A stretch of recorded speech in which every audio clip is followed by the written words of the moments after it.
Je vous remercie d'être présent et présente ce soir pour parler un petit peu du Centre Lombera et plus spécifiquement de la recherche en cancérologie qu'on réalise, in situ, et les liens qu'on a entre le clinicien que je suis et l'équipe de recherche qui est juste à côté de chez nous. Et nous a demandé de faire un focus un peu particulier sur les cancers de la femme et plus précisément les cancers de l'endomètre, puisqu'on a une belle histoire à vous raconter sur un projet de recherche. Donc, je me présente, Pierre Odel, moi je suis oncologue médical et je ne traite quasiment que des femmes, parce que je traite que des cancers du sein et cancers gynécologiques. Donc j'ai un homme de temps en temps, mais c'est exceptionnel. Donc, vous entendez pas très très bien, c'est-à-dire que le micro, non, c'est juste que je suis trop loin du micro. Vous m'entendez mieux? Ça va? Ça va pas. Alors, en attendant que Non, ça marche. si on arrive à monter marche, il faut vraiment être le choix à côté. Ouais. Je voudrais juste vous rappeler le déroulé de la soirée. Donc, on va avoir cette partie conférence donnée à Devoir. Et après, on aura une petite partie ça va mieux? des laboratoires. Vous m'entendez là? Pour ceux qui peuvent rester. Vous m'entendez ou vous m'entendez pas? C'est la majorité. Donc, en termes de timing, on a organisé ça à 18h, 18h45 sur l'intervention maximum pour qu'après on ait, ça vous paraît, et pour qu'après on ait le temps de vous emmener dans les laboratoires et qu'à 19h30 vous puissiez être libérés. Voilà, merci. On va essayer de ne pas faire de nocturne. Donc, je vais être obligé de parler un peu fort, je suis désolé, parce que le micro, il n'a pas l'air de très très bien fonctionner. Donc, le Centre Lombera, c'est un centre de lutte contre le cancer. Donc, ici, on ne traite que des patients atteints d'un cancer. D'accord ? Il y a des hôpitaux où on peut prendre en charge des maladies cardiaques, les maladies neurologiques.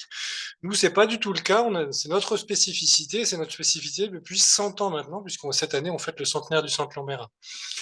L'objectif, effectivement, de prendre au mieux les patients atteints de cancer avec 3 missions principales. Le soin, c'est notre cœur de métier, c'est-à-dire traiter cette maladie, que ce soit au stade localisé jusqu'au stade métastatique. C'est vraiment prendre l'ensemble de la prise en charge.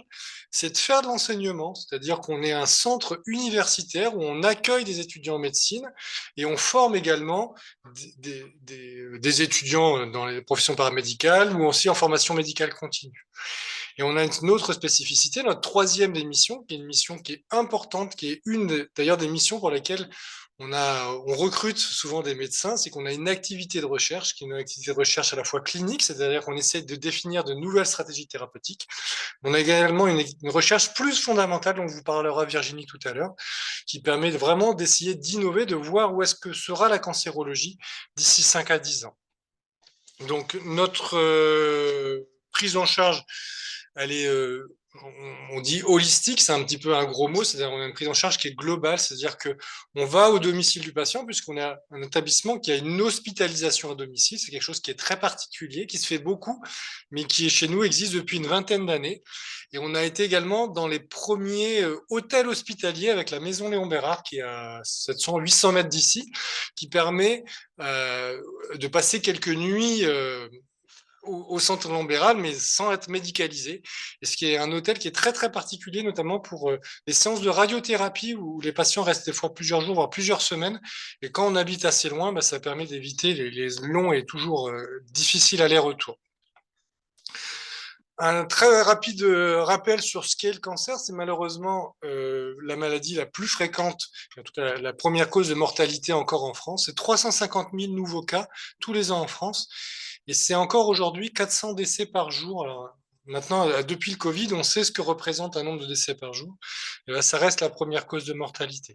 Ce qu'on peut voir depuis une trentaine d'années, depuis que les statistiques sont un peu plus fiables, donc depuis fin des années 80, début des années 90, c'est que le nombre de cancers augmente tout le temps.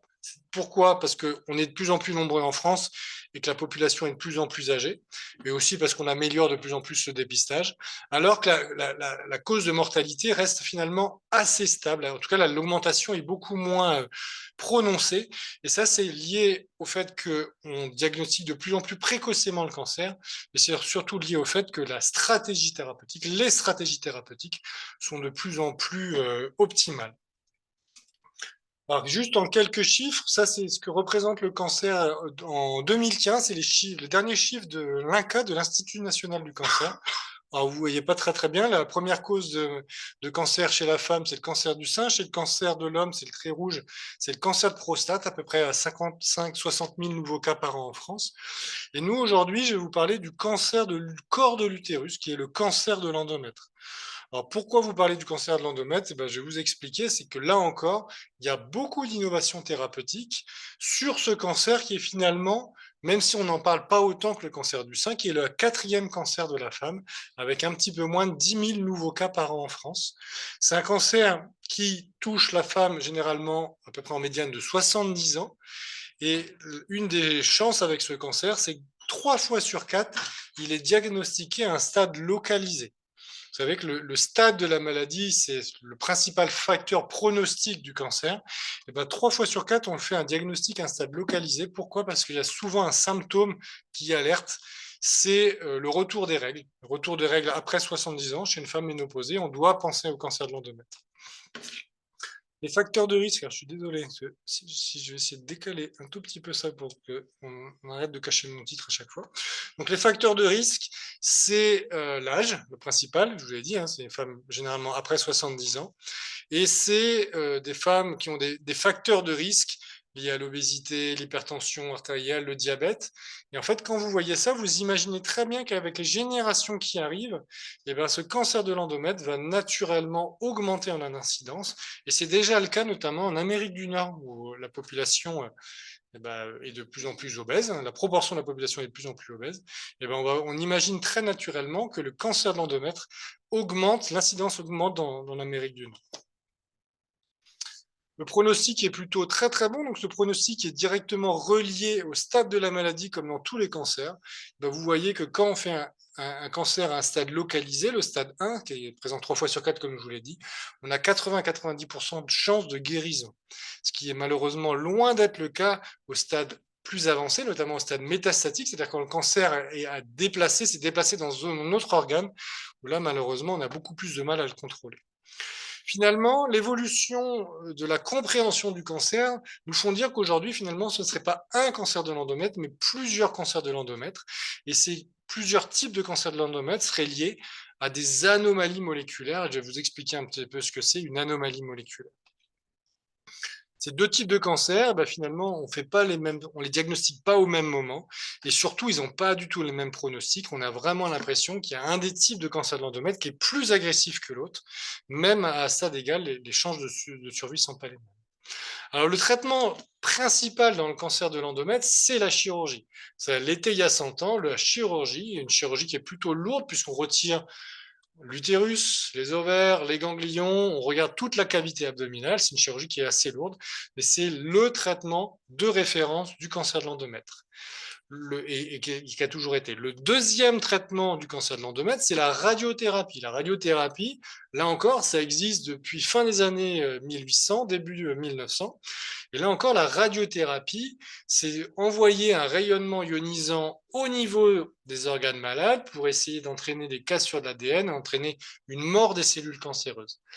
La radiothérapie a également beaucoup évolué sur un siècle et encore plus depuis une vingtaine d'années, puisque grosso modo, on arrive à adapter les zones d'irradiation. C'est-à-dire qu'avant, on irradiait grosso modo de devant et de derrière, de droite et de gauche. C'est ce qu'on appelait un champ classique.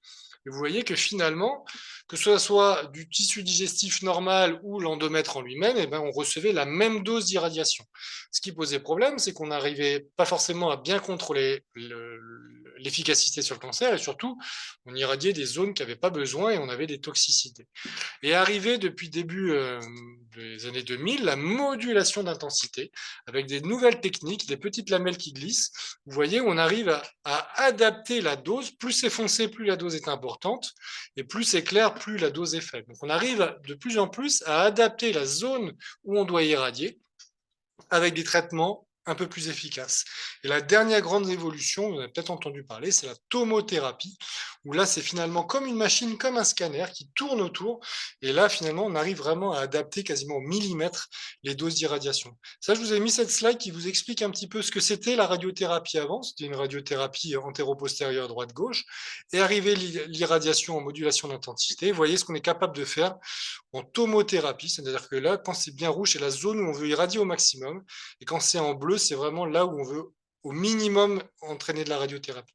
Et vous pouvez voir que ici, tout ce qui est structure digestive à droite et à gauche, alors j'espère que en zoom, vous voyez ma souris, sinon vous n'allez pas bien comprendre. Et ben, ouais, alors vous le voyez, mais je ne sais pas si sur le live, ils verront, mais bon, c'est pas grave. On arrive à bien voir les zones qu'on arrive bien complètement à épargner, notamment ce qui est ici, là, c'est une petite zone, c'est important parce que c'est votre moelle épinière, et donc il faut vraiment essayer d'éviter un maximum d'irradier cette zone.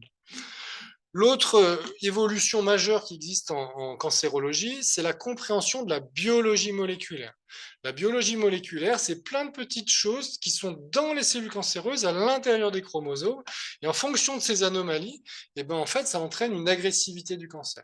Alors ça, c'est la biologie moléculaire du cancer. On ne comprend rien, c'est normal. Même moi, j'ai jamais rien compris, mais Virginie sera là pour nous expliquer. Du coup, moi, je suis assez bête et du coup, j'aime bien des schémas. Et le schéma que j'aime bien, c'est celui-ci. C'est imaginer que la biologie moléculaire des cellules cancéreuses, c'est comme le métro d'une grande ville. Et vous imaginez bien qu'en fonction des stations de métro, l'impact sur le fonctionnement global d'une cellule cancéreuse n'est pas la même. Imaginez sur le métro de Lyon, si vous bloquez juste la station de Paris, il ne va pas se passer grand-chose sur le reste des lignes de métro, alors que si vous bloquez Bellecour, potentiellement, vous êtes capable de bloquer l'ensemble du réseau. Et bien, la biologie moléculaire, en tout cas dans le traitement du cancer, ça va être le même raisonnement. C'est-à-dire qu'on va essayer de comprendre quelles sont les grandes voies de signalisation qui sont importantes pour tel ou tel type de cancer, et on va essayer de développer des thérapies ciblées, c'est-à-dire des traitements qui vont cibler spécifiquement telle ou telle station de métro. Et ça, c'est ce qu'on a essayé de faire avec Virginie. Donc ça, c'est ce qui existe comme différentes stations de métro dans le cancer de l'endomètre. Et nous, on s'est consacré notamment aux inhibiteurs de mTOR. Alors, si on s'est consacré aux inhibiteurs de mTOR, c'est qu'on avait déjà fait des études dans le cancer du sein métastatique au centre Lambert. Ça datait de 2012, et on avait réussi à commercialiser une molécule qui était l'Everolimus. On a présenté nos résultats avec Virginie il y a 2 ans au congrès américain. Vous avez entendu probablement parler du congrès à Chicago, c'était début juin, là, c'était 5-6. Et bien en fait, tous les ans, il y a ce congrès américain. Et nous, on avait présenté les résultats d'une association d'une hormonothérapie et d'une thérapie ciblée qui était un inhibiteur de mTOR. Et ces résultats, si on avait réussi à le présenter, c'est que les résultats étaient positifs. C'est-à-dire que dans le cas de la prise en charge d'un cancer de l'endomètre métastatique qui a exprimé les récepteurs hormonaux, donner une association d'une hormonothérapie et de ce type de thérapie ciblée permettait de contrôler la maladie plus longtemps. Ça, c'est un petit peu les résultats. Vous voyez, c'était les taux de réponse qui étaient extrêmement intéressants. L'autre point, pour retenir dans mon temps imparti, ce qui est devant nous, c'est effectivement la thérapie ciblée. Ce qui va être devant nous, ça va être l'immunothérapie. Je voulais vraiment vous en parler parce que la belle publication qui est sortie dans le cancer d'endomètre, elle date de la semaine dernière. L'immunothérapie est un concept particulier de tout ce que je vous ai raconté. L'immunothérapie ne traite pas directement les cellules cancéreuses. Elle réveille les systèmes immunitaires du patient en se disant « Attention, réveille-toi, le cancer qui est à l'intérieur ne fait pas partie de soi ». Cette immunothérapie, on en fait depuis presque un peu moins de 10 ans dans le mélanome métastatique, dans le cancer du poumon métastatique. Et en fait, les premiers résultats datent de quelques mois, quelques années dans le cancer de l'endomètre. Et on a une très très belle étude qui est arrivée dans un sous-type de cancer de l'endomètre. C'est encore quelque chose qui est encore plus fin, où on appelle une instabilité des microsatellites, c'est un gros terme. Mais en fait, ces patientes qui ont un cancer de l'endomètre, donner de l'immunothérapie, ça permet de contrôler le cancer de l'endomètre au stade métastatique et sur le coup tout de contrôler pendant très très très longtemps. Vous voyez, on a vraiment l'impression qu'il y a certains types de patientes, qui est beaucoup, c'est 60% de ces patientes, pour lesquelles il n'y a plus de récidive. Alors, on est à moins de 3 ans de suivi, donc il faut se laisser le temps. On a vraiment l'impression qu'on a quand même trouvé un sous-type de population qui peut bénéficier grandement de ce genre d'innovation. Et c'est vraiment pour ça qu'on fait ce métier, en tout cas en cancérologue. Moi, je dis que c'est le plus beau métier, en tout cas médical, c'est qu'on a à la fois le côté humain et le côté relationnel qui est fondamental. On a à la fois aussi cette excitation intellectuelle, cette recherche qui fait que tous les jours, je viens travailler à côté de Virginie. Et je lui laisse la main.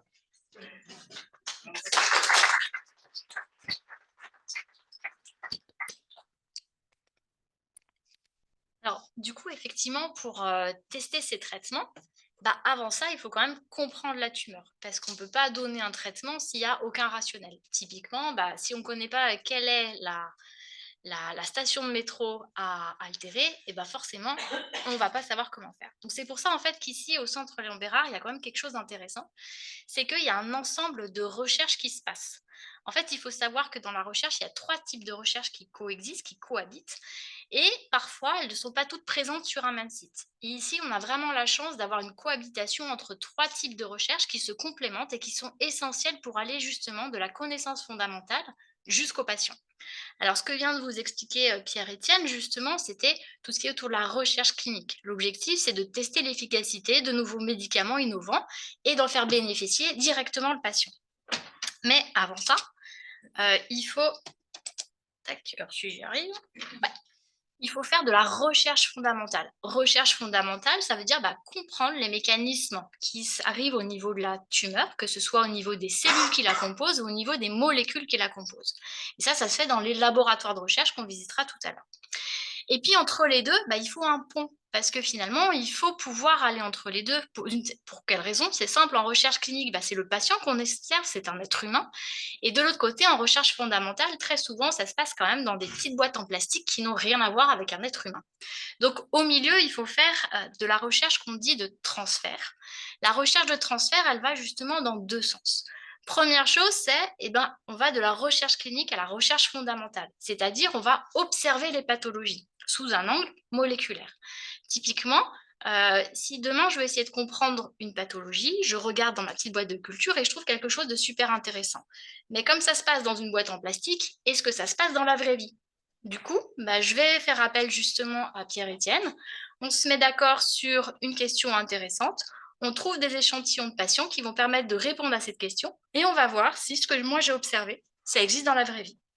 Donc ça, c'est la première observation qui est très importante parce que sans ça, nous, tout ce qu'on fait peut s'avérer complètement déconnecté de la réalité.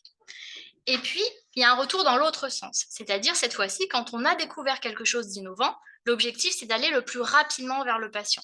Donc cette fois-ci, c'est plutôt l'effet inverse, on va développer des nouvelles thérapies à partir de nos connaissances ou au contraire de nouveaux biomarqueurs pour aider l'amélioration de la prise en charge des patients.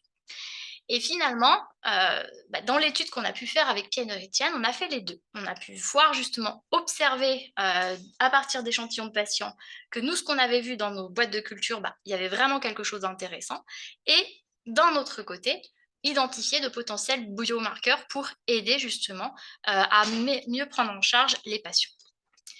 Alors, cette recherche intégrée, elle se fait sur le site parce que finalement, on est organisé de cette façon-là. Donc, effectivement, il y a l'aspect clinique que vous connaissez, donc qui est vraiment l'hôpital, en ambulatoire ou sur du long séjour.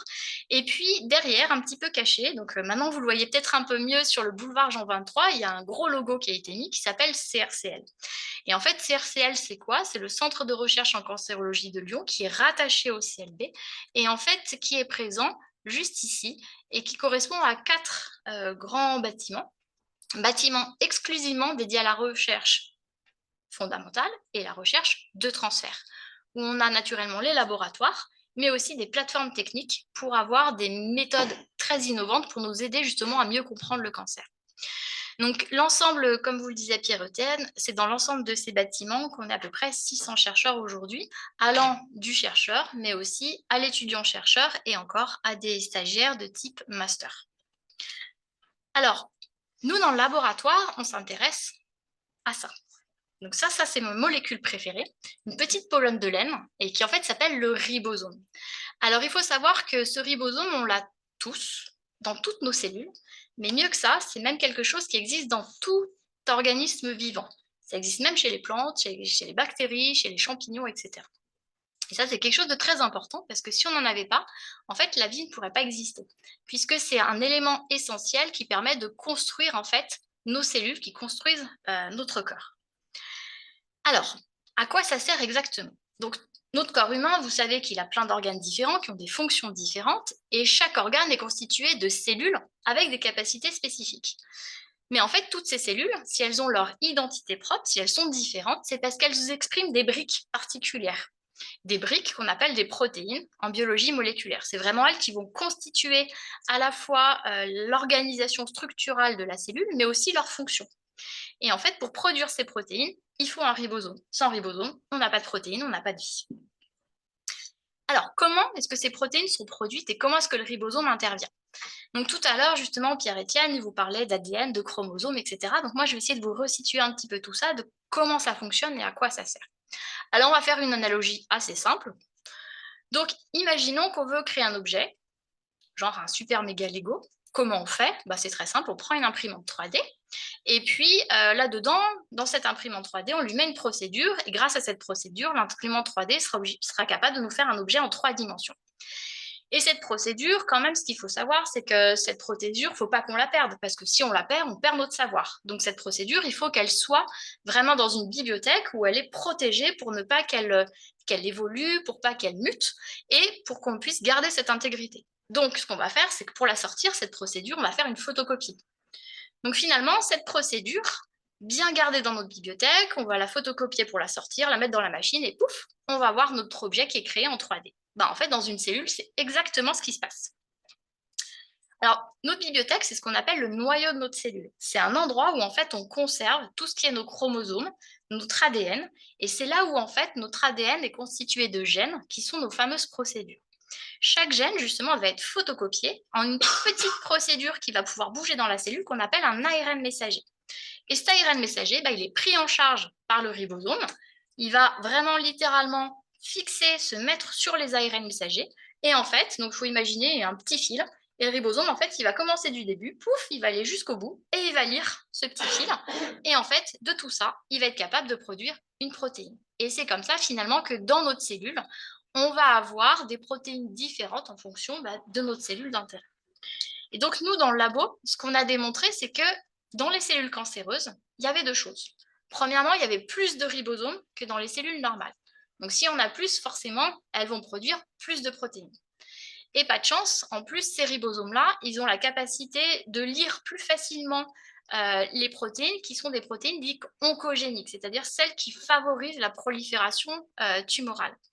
Et donc, finalement, dans ce cadre-là, à la fois une altération de la quantité du ribosome, mais aussi de sa façon de lire les protéines, vont faire que ça va être une susceptibilité importante pour les cellules cancéreuses.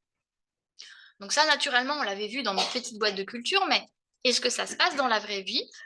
Et est-ce que, justement, ces éléments, on peut les utiliser pour améliorer la prise en charge des patients? Donc c'est comme ça qu'on est revenu justement discuter avec Pierre-Étienne et qu'on s'est dit, est-ce que justement on pourrait essayer de démontrer ça? Comment est-ce qu'on pourrait l'utiliser au mieux? Donc dans un premier temps, on a fait, on va aller chercher des patients pour voir si ça existe vraiment. On va faire des observations. Donc c'est le fameux essai clinique dont vient de vous expliquer Pierre-Étienne, où effectivement il avait pu montrer qu'une certaine combinaison permettait d'avoir une meilleure survie des patients, 67% par rapport à un traitement ciblé seul. Mais quand même, ce que vous voyez, c'est qu'on n'est pas à 100%. Ce qui veut dire qu'il y avait quand même des patients qui, dès le début, ne répondent pas à ce traitement-là.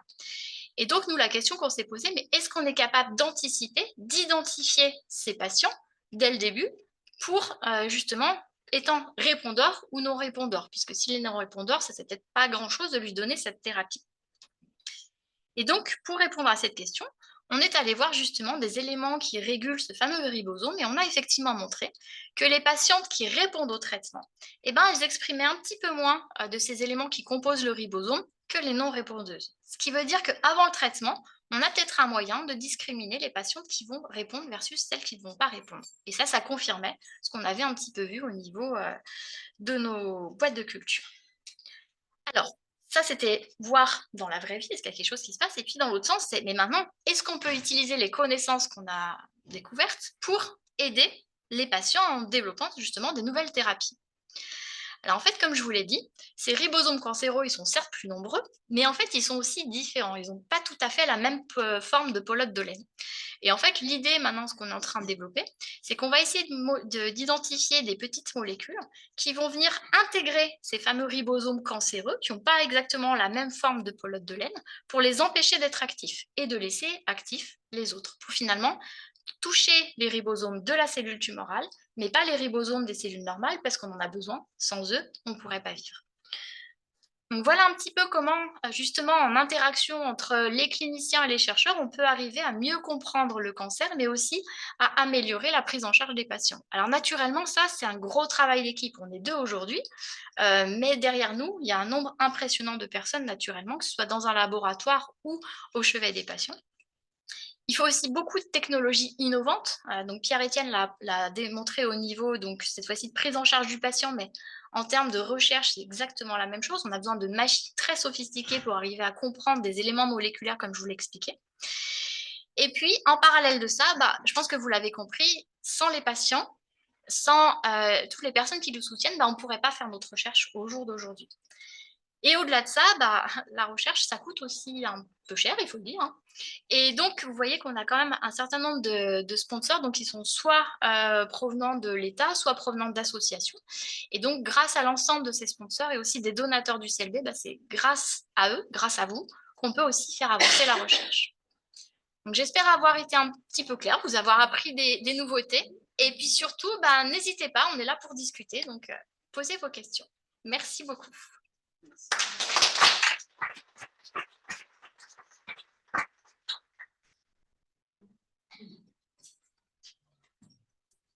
C'est très clair, merci beaucoup. C'est vrai que quand on vient à ce type de conférence, on se dit tiens, est-ce que je vais comprendre? Et vous avez su trouver les bons exemples, j'allais dire, familiers, de manière à ce qu'on puisse comprendre. Donc, merci beaucoup pour cet exercice, ça c'est top. Ma question est la suivante, tout ce que vous venez de nous présenter, qu'est-ce qui fait qu'aujourd'hui vous soyez orienté vers ce cancer qui est du coup le 4e, et du coup pas le premier, qui est le cancer du sein, si j'ai bien compris? Alors, c'est juste pour la présentation, parce qu'effectivement, le gros volume de notre activité, c'est en cancérologie mammaire. On est un des plus gros centres inclus dans les essais thérapeutiques en situation de cancer du sein métastatique, notamment au niveau national. On a beaucoup publié dessus et on publie encore dessus. Ce qui est assez intéressant, c'est que on a l'impression qu'il y a des similitudes et des différences entre les cancers de l'endomètre et les cancers du sein, qui sont 2 types de cancers hormonodépendants, et on n'a pas les mêmes réponses. Et l'enjeu, c'est d'essayer de comprendre, d'essayer de définir ce qu'on appelle des biomarqueurs, c'est d'essayer de comprendre pourquoi certaines patientes, alors que un peu de vue d'avion, c'est les mêmes types de cancers, pourquoi il y a une personne qui va répondre et pas l'autre. Mais si, on fait beaucoup de recherches sur le cancer du sein aussi également. Et si je veux aller un peu plus loin, par exemple, dans l'immunothérapie, l'immunothérapie marchait plutôt très bien dans le cancer de l'endomètre, dans un sous-type de cancer de l'endomètre, alors qu'il ne fonctionne que voire très peu dans le cancer du sein. Et là encore, on essaie de comprendre pourquoi ça ne fonctionne pas, et au contraire, pourquoi des fois certaines patientes vont très bien fonctionner. Et donc, si je complète sur le volet recherche, en fait, toute la partie que je vous ai montrée, donc j'ai commencé à vous parler sur le ciblage de ces fameux ribosomes. En fait, tout ça, on le fait dans le contexte du cancer du sein. Et on le fait dans un contexte particulier qui est le contexte du sein dit triple négatif, qui sont le cancer le plus agressif, pour lequel aujourd'hui, on n'a pas de thérapie ciblée, on n'a que de la chimiothérapie, radiothérapie, chirurgie, et pour lesquels aussi, il y a une progression métastatique assez importante. Donc, nous, effectivement, il y a une partie de nos projets qui sont vraiment dédiés au cancer du sein.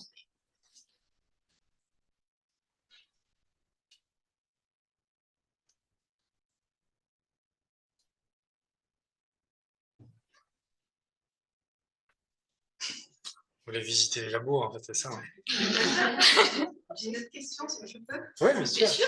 Par rapport entre guillemets, au choix des patients testeurs, je sais pas, c'est pas très beau, les mots que j'emploie, je sais pas quel terme. Comment ça se passe? Est-ce que c'est vous, par exemple, avec le contact privilégié que vous avez avec vos patients, vous leur proposez, voilà, vous leur dites, écoutez, est-ce que c'est possible? Est-ce que vous seriez d'accord pour voir si vous êtes receveur ou pas receveur? Alors, c'est important. Donc là, on parle de la recherche clinique, c'est-à-dire on va adapter, évaluer une stratégie thérapeutique chez une patiente.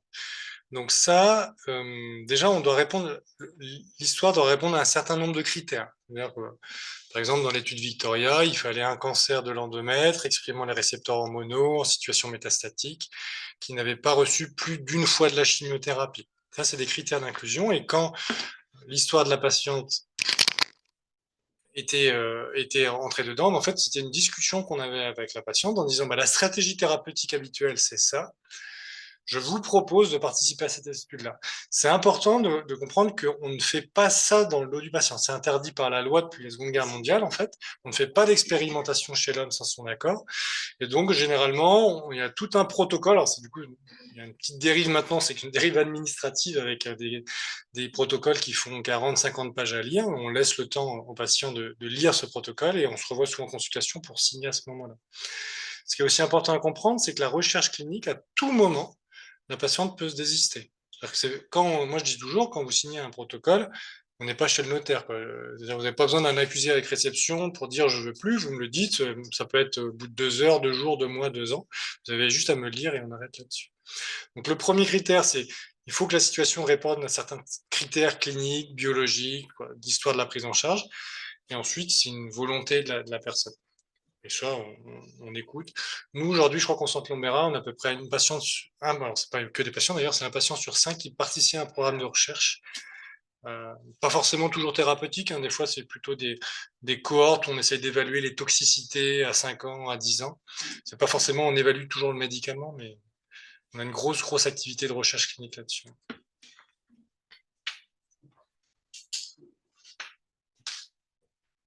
Et peut-être pour faire le pendant sur le côté recherche, je reviens à chaque fois, c'est qu'en fait, effectivement, donc là, dans le cas de la recherche qu'on a fait avec Pierre-Étienne, c'est ce qu'on appelle de la recherche en temps réel, donc ce qu'on appelle prospectif, c'est-à-dire nous, du côté recherche, on a eu les échantillons qui provenaient, en fait, qui ont été récoltés pour répondre à cette question.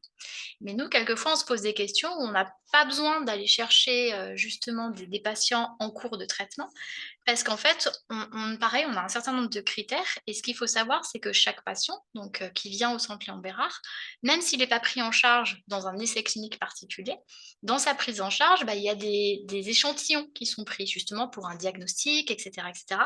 Et là, il y a des demandes de consentement qui sont demandées à chaque patient, qui sont signées. Et l'objectif, c'est que tous ces échantillons une fois que le diagnostic a été posé, s'il reste une partie, tout ça, c'est utilisable par les chercheurs.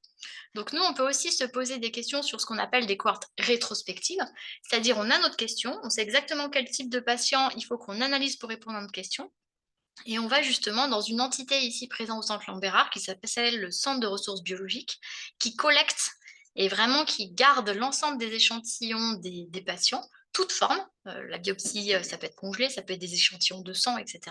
Et nous, à tout moment, si on a une question fondée, on soumet notre question, notre proposition au CRB qui évalue la justesse de notre question scientifique et la façon dont on va y répondre.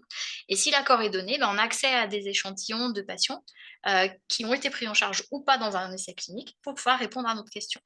Donc, j'allais dire que la participation à la recherche, elle se fait dès qu'un patient rentre au centre Léon Bérard, en fait.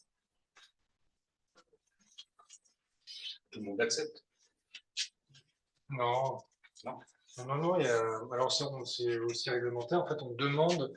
Il y a plusieurs choses, c'est ce qu'on appelle la réutilisation des données de santé, donc c'est réutiliser des dossiers médicaux pour faire de la recherche, mais pas du tout interventionnelle.